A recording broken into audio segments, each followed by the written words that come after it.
Matius 11 ayat 28 sampai ayat ke-30, sama-sama kita baca. 2, 3. Marilah kepadaku semua yang letih lesu dan berbeban berat, aku akan memberi kelegaan kepadamu. Pikulah tuk yang kupasang dan belajarlah padaku, karena aku lemah lembut dan rendah hati, dan jiwamu akan mendapat ketenangan. Sebab tuk yang kupasang itu enak dan bebanku pun ringan. Amin. Sebuah undangan yang Tuhan Yesus beri bagi kita semua pagi ini. Ibu Aswari cuma berkata, bukan hanya kepada orang Kristen, tapi kepada semua orang yang letih, lesu, dan berbeban berat. Yesus mengundang semua orang.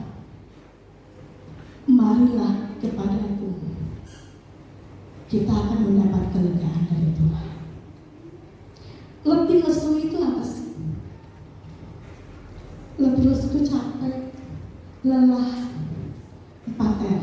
Letih lesu, lemah, luai, 5. Lemes, tidak berdaya, tidak bertenaga, enggak punya lagi kekuatan untuk bisa menghadapi setiap hal yang harus dihadapi. Berbeban berat, beban itu apa sih? Beban itu sesuatu yang harus kita pikul, sesuatu yang harus kita bawa, sesuatu yang harus kita junjung, sesuatu yang harus kita lakukan. Bisa berupa tanggung jawab, bisa berupa benda, bisa berupa sesuatu yang berat, yang sebenarnya kita nggak mau kerjakan, tapi kita harus lakukan itu.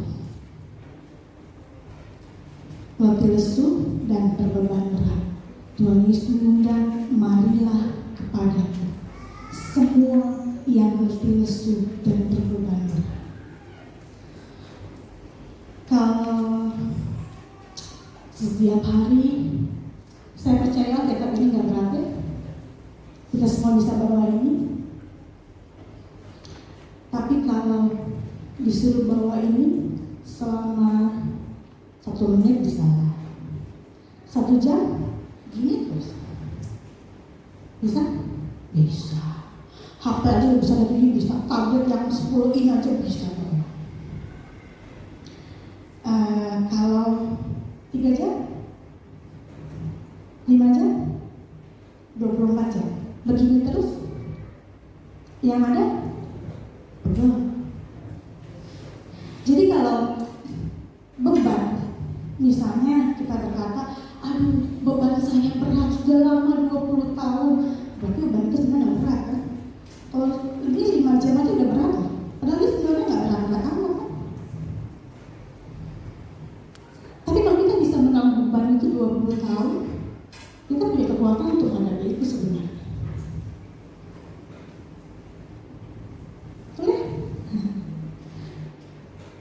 Ini tidak berat, 25 kilo beras aja kita bisa tanggung. Tapi kalau kita bawa 25 kilo beras 24 jam digendong terus kemana-mana, sanggup kan? Berat atau tidaknya tergantung dari lama atau tidak, tergantung dari kitanya senang atau tidak. HP itu beratnya berapa? Kita bisa bawa kemana-mana hampir 24 jam loh. Nah kan artinya ke kamar itu dibawa, dikantongin, dibawa ditenteng, itu enggak berat. Tapi kalau kita bawa Alkitab kayaknya berat sekali gitu. Berbeban berat. Berapa tahun yang lalu, waktu saya masih ngajar di Tasik, pulang jam 2, saya suka nunggu angkutan di Simpang 5, dan kadang ada bis yang Tasik Cirebon, Tasik Pangandaran, kadang ada elop, gitu. Suatu hari karena datangnya paling cepat itu elop yang warna hijau itu Andalas Bandung Kawali, saya naik itu. Tahu lah ya gimana aromanya kalau udah siang aja segala macam dari situ. Dan kebetulan itu kosong, jadi nggak terlalu penuh lah. Di depan supir ada, di depan belakang ada, saya di tengah. Depan belakang saya kosong. Lalu nggak lama mobil berjalan, ada mbok-mbok jamu yang mau berhentikan itu. Dia bawa, ya tahu lah gendongan jamu kan kayak gimana, besar, dan botol di situ banyak, pasti berat. Saya pikir depan saya kosong, belakang saya kosong. Saya duduk, ternyata si mbok itu duduk di sebelah saya. Aduh, itu cuma, ya elok di tengah-tengah itu kan cuma 2 jok. Ya gitu deh, saya duduk di samping jendela, si mbok itu duduk di sebelah saya. Saya pikir lah itu sebelah saya nggak apa deh. Ternyata gendongannya pun dia dudukin di atasnya dia. Yang besar itu dan mbok jamunya kecil, otomatis sedikit dari gendongan itu kena ke kaki saya, dan itu beratnya. Aduh, mbok yang bawa di depan kan kos belakang simpel lah itu bebannya, kena dibawa-bawa di pangkuan. Kalau yang Bandung Kawal itu dulu masih lewat sini, jadi saya ada lupa berhenti depan. Keluarnya gimana? Susah. Mboknya harus keluar dulu. Kan sebenarnya disimpan pun bisa. Berat loh itu. Begitupun dengan kita. Ketika kita punya beban berat, serahkanlah beban itu kepada Tuhan. Jangan kita tanggung. Artinya jangan dipikirin terus sampai nggak bisa makan, sampai nggak bisa tidur. Bukankah kita sudah menyerahkan itu kepada Tuhan Yesus? Kenapa kita harus masih tanggung itu? Kalau kita harus masih memikul itu, bukankah kita sudah menyerahkan kepada Yesus yang berkuasa? Beban setiap orang pasti punya. Setiap orang pasti punya beban. Beban saya, beban ibu-ibu sekalian, bapak-bapak sekalian, perempuan remaja beda. Bukan berarti ketika kita yang masih muda, nanti mungkin kalau sudah menikah beban saya lepas. Tidak, pasti beban yang baru. Mungkin kalau punya anak beban saya lepas. Tidak, pasti beban yang baru. Ketika anak bertumbuh besar, pasti beban saya lepas. Tidak, pasti ada beban yang baru. Setiap orang punya beban yang berbeda. Dari bangun tidur sampai merem lagi, tidur lagi, kita menghadapi beban yang berbeda. Dan firman Tuhan mengundang, marilah kepadaku setiap kita yang letih, lesu, dan berbeban berat.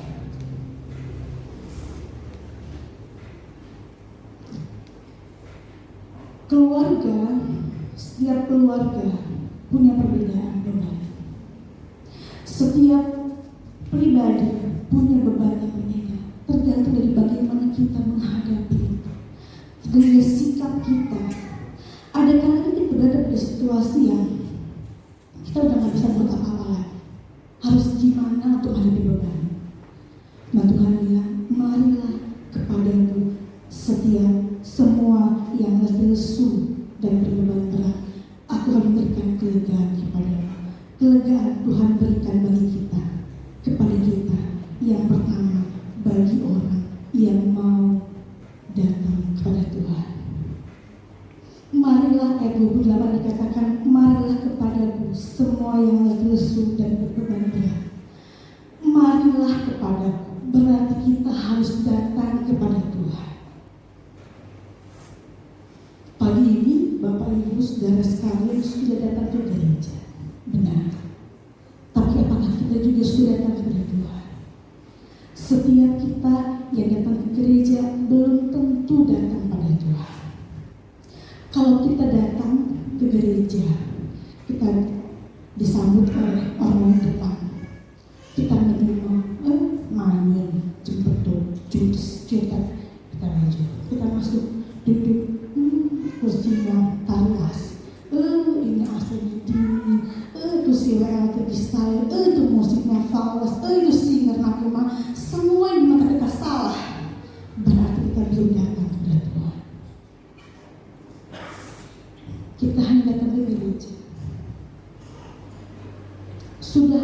kita tetap pada Tuhan pada hari ini. Yohanes pasal yang kelima. Kita buka Yohanes pasal yang kelima, ayat yang ke-39. Yohanes 5 ayat 39 sampai ayat yang ke-42 saya bacakan.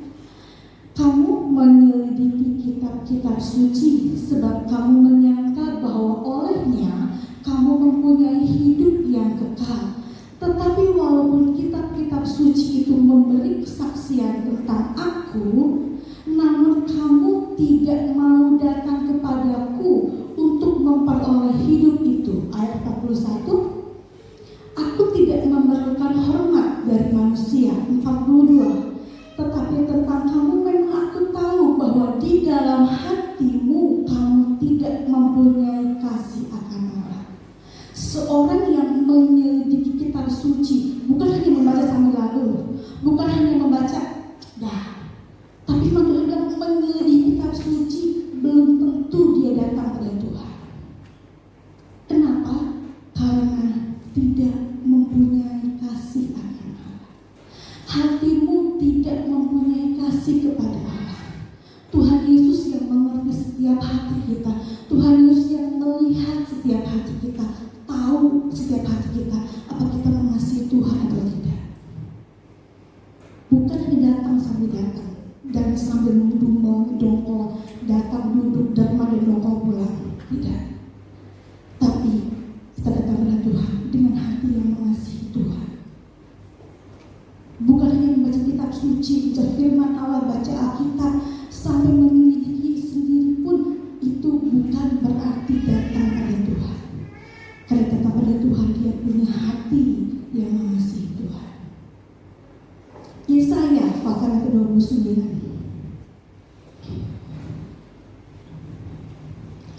Yesaya 29 ayat yang ke-13.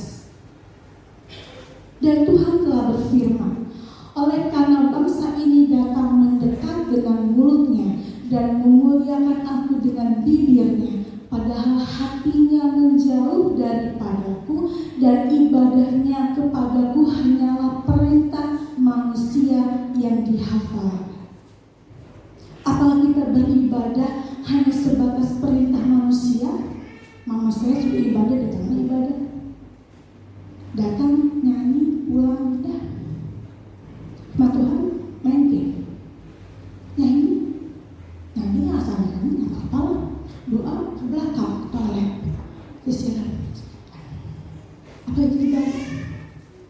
Seorang yang beribadah kepada Tuhan, memuliakan Tuhan dengan bibirnya, padahal hatinya menjauh daripada Tuhan. Seorang yang datang kepada Tuhan, hatinya pun dekat dengan Tuhan, hatinya pun mengasihi Tuhan. Sehingga ibadah kita bukan hanya ibadah karena perintah manusia, tapi ibadah karena motivasi kita mengasihi Tuhan.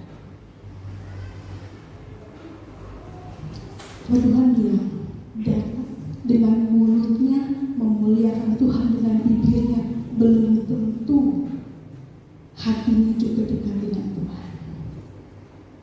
Tapi seorang yang datang kepada Tuhan, dia punya hati yang mengasihi Tuhan, dia punya hati yang mendekat kepada Tuhan. Itulah yang diberitakan, itulah yang diinginkan oleh Tuhan. Datang kepada Tuhan, semua yang letih, lesu dan berbeban berat, dengan hati yang mengasihi Tuhan, hati yang dekat kepada Tuhan. Firman Tuhan bilang, aku akan memberi kelegaan kepadamu. Tuhan memberi kelegaan kepada kita. Wujud datang kepada Tuhan bukan hanya tempat ibadah seperti ini, tapi di rumah kita berdoa, menaikkan pujian penyembahan kita.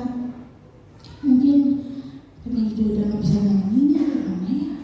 Suruh aja HP nyanyi. Apakah sudah memuji Tuhan? Belum. Tuhan ingin kita memuliakan Dia dengan mulut dan bibir kita juga dengan selain perbuatan kita memuliakan Tuhan dengan bibirnya dan hati yang mendekat pada Dia. Dalam keseharian kita datang kepada Tuhan melalui pujian, penyembahan, doa yang dinaikkan dengan penuh syukur kepada Tuhan. Tuhan Yesus berkata, aku akan memberi kelegaan kepadamu.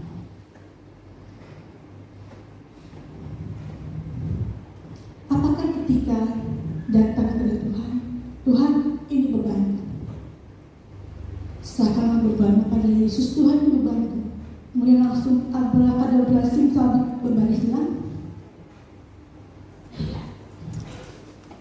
Apakah ketika kita, Tuhan ini bebanku, dengan penuh air mata kita bilang, Tuhan ini bebanku, simsalabim hilang bebannya, masalahnya hilang, persoalannya hilang? Tidak. Lalu buat apa dong berserah? Ketika datang pada Tuhan, menyerahkan Tuhan ini bebanku, yang Tuhan janji adalah memberikan kelegaan dalam hati kita. Kelegaan yang Tuhan berikan itu membuat sikap hati kita berubah. Sikap hati kita yang tadinya mulai letih, mulai lesu, berubah menjadi lega.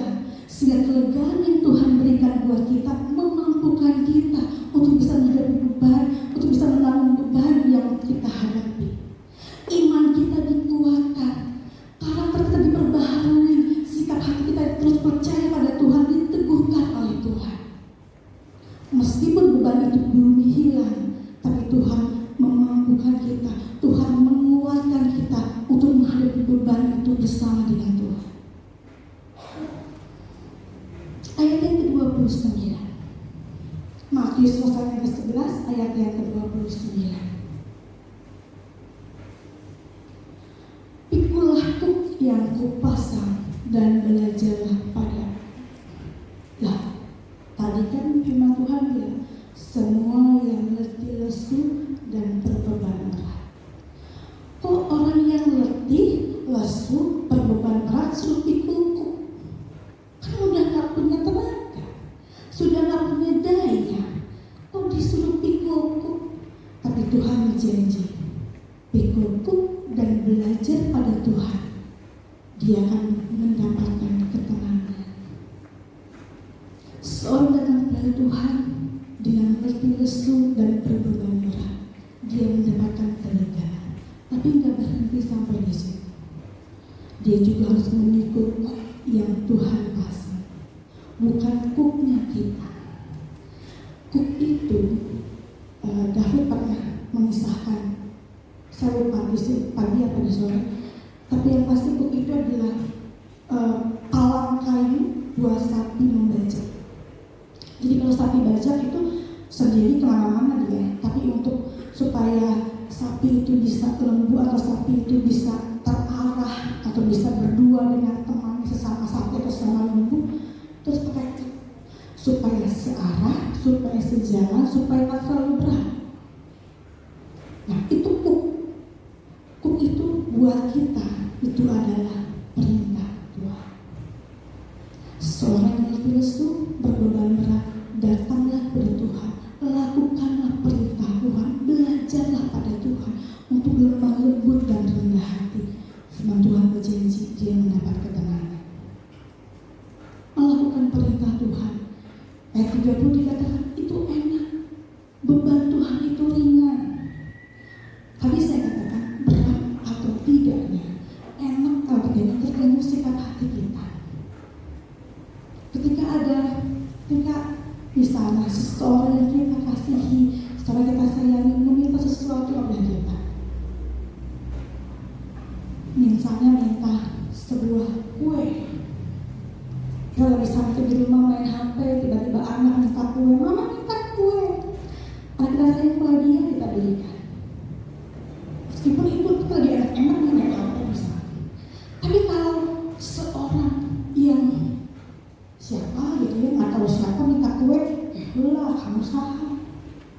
Tapi kalau Tuhan Yesus yang meminta kita, menyuruh kita melakukan perintahnya, kita menaati dia, dan perintah itu akan terasa enak. Kenapa? Karena itu diberikan, diminta oleh seseorang yang kita kasihi. Kalau seorang kita kasih meminta apapun, pasti akan kita berikan, betul? Kita usahakan dengan sekuat tenaga kita. Begitu pun dengan Tuhan Yesus.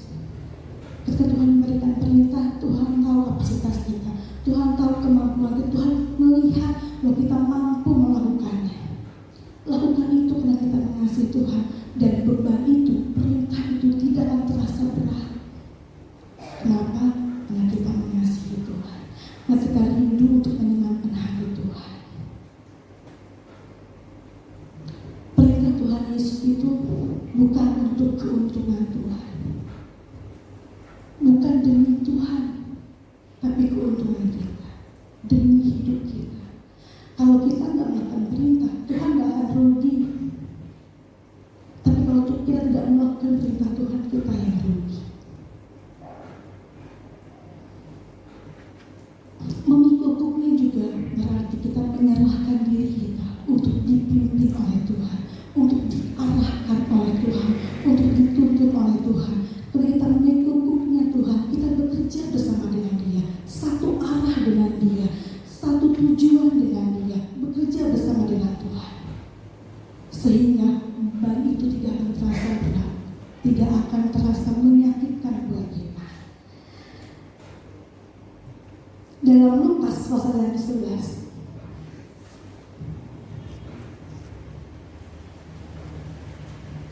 Lukas pasal yang 17, Lukas 17 ayat ke-11, sebuah kisah. Lukas 17 ayat yang ke-11 sampai ayat yang ke-19.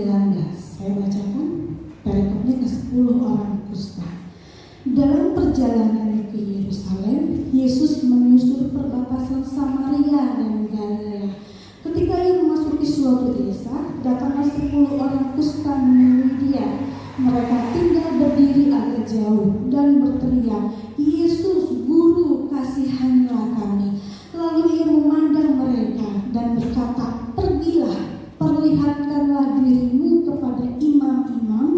Dan sementara mereka di tengah jalan, mereka menjadi tahir. Dikisahkan ada 10 orang kusta.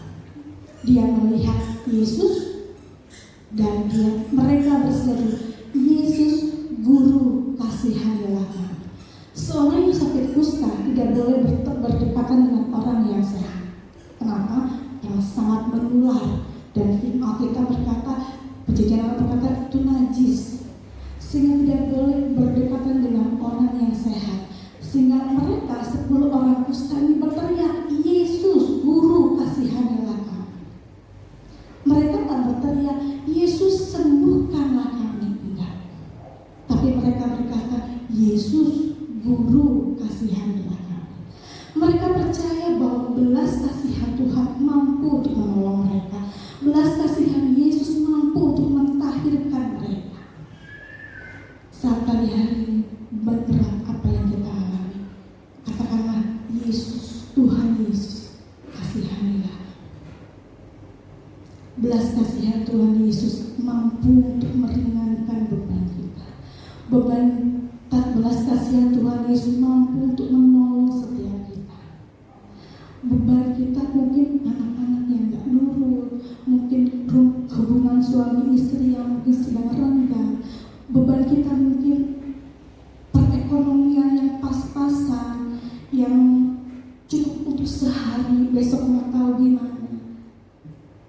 Beban kita mungkin keadaan rumah, hubungan kakak, adik, mertua dengan menantu, anak dan orang tua. Apapun hubungan kita, katakan, "Yesus, kasihanilah kami."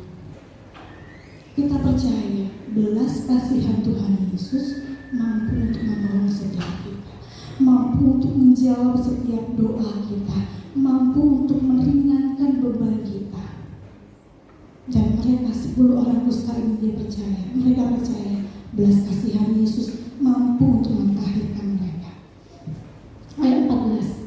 Lalu ia memandang mereka dan berkata, "Pergilah, perlihatkanlah dirimu kepada imam-imam."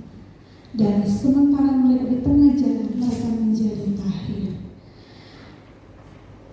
Mereka datang kepada Tuhan, mereka berseru kepada Tuhan Yesus, meminta belas kasihan Tuhan.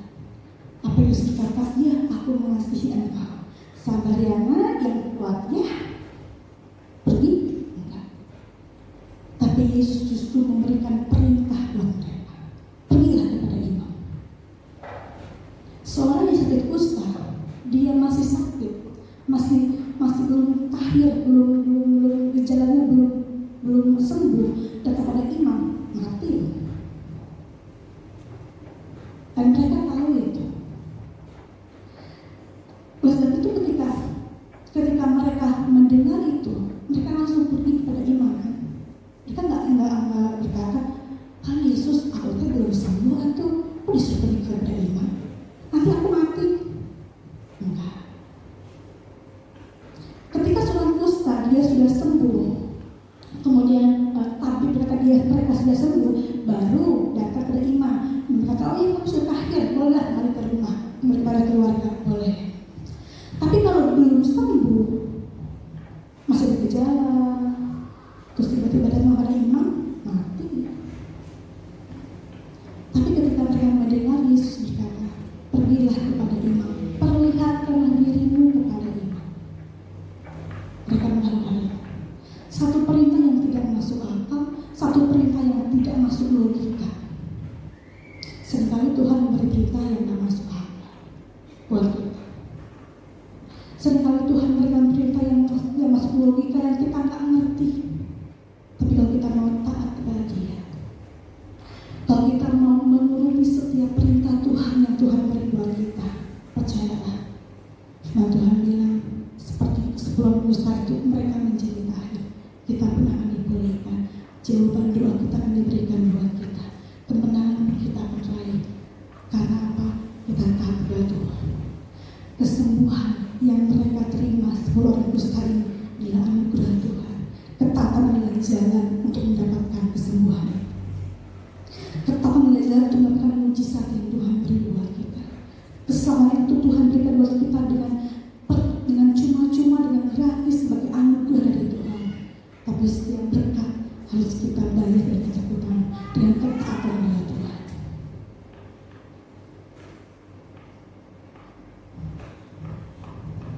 Datang dari Tuhan, pikul lakukan perintah Tuhan. Bapak Ibu mau melakukannya? Firman Tuhan bilang kita akan mendapatkan kelegaan, mendapatkan ketenangan dari Tuhan. Jiwa kita merasakan ketenangan dari Tuhan. Datang kepada Tuhan, pikul yang Tuhan berikan, lakukan firman Tuhan, belajarlah pada Tuhan.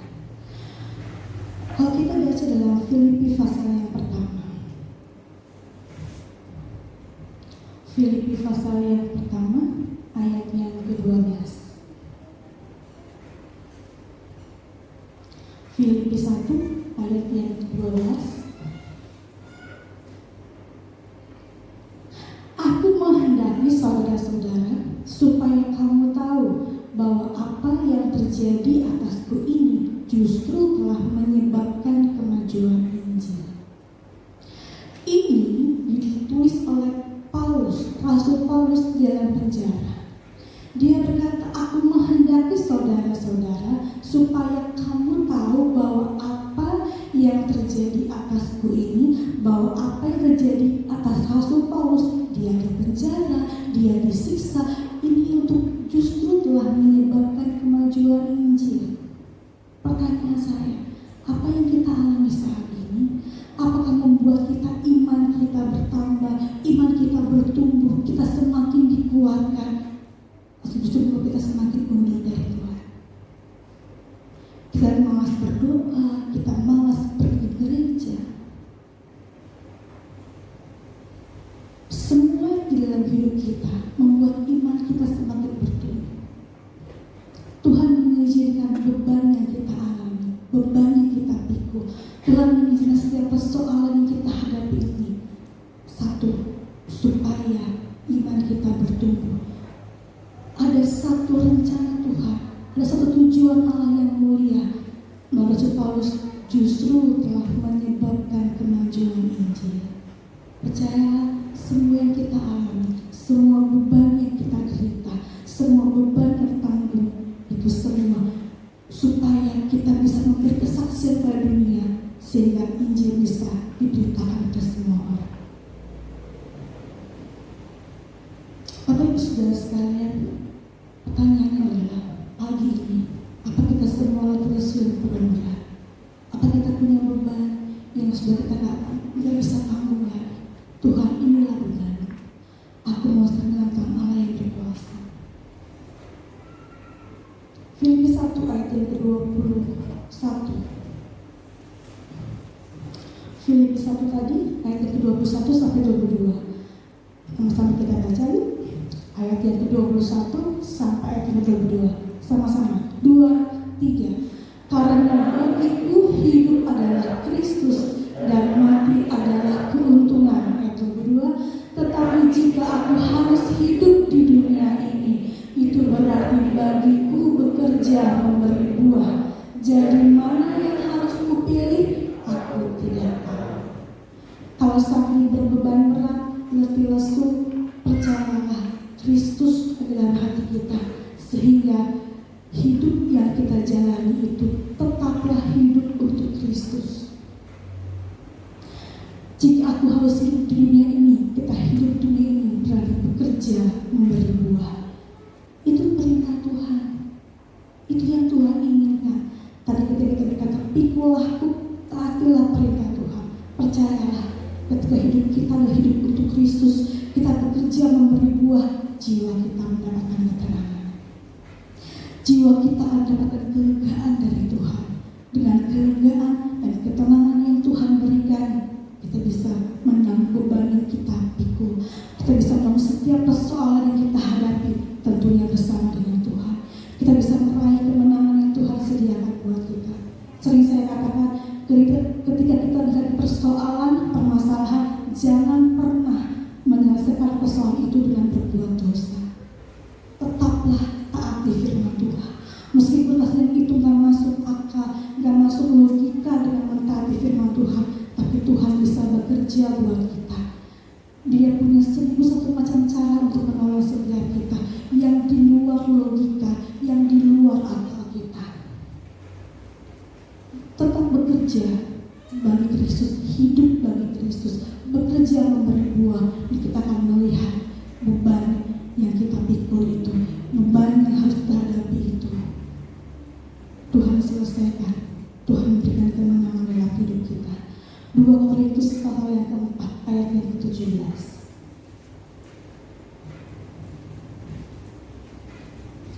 2 Korintus 4 ayat yang ke-17. Sama-sama kita baca. 2, 3.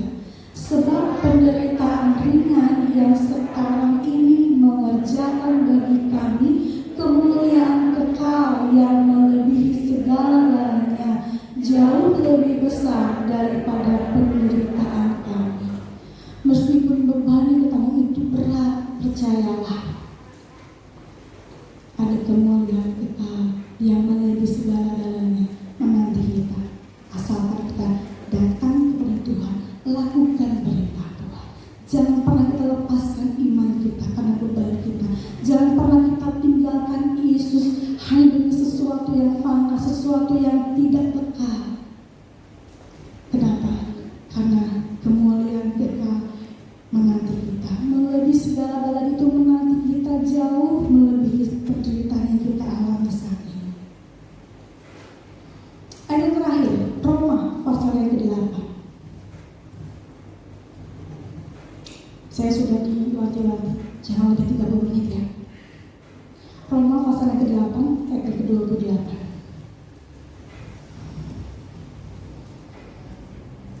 Sama-sama dibaca. 2, 3. Kita tahu sekarang bahwa Allah turut bekerja dalam segala sesuatu untuk mendatangkan kebaikan bagi mereka yang mengasihi Dia, yaitu bagi mereka yang terpanggil sesuai dengan rencana Allah.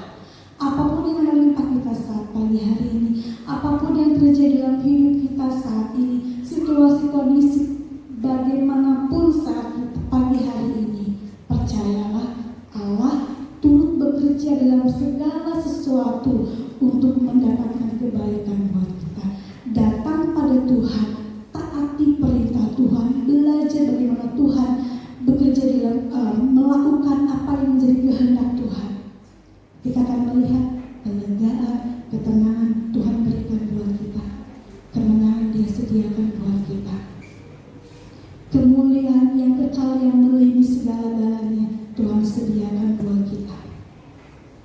Puji Tuhan, Tuhan Yesus memberkati. Kita satukan hati,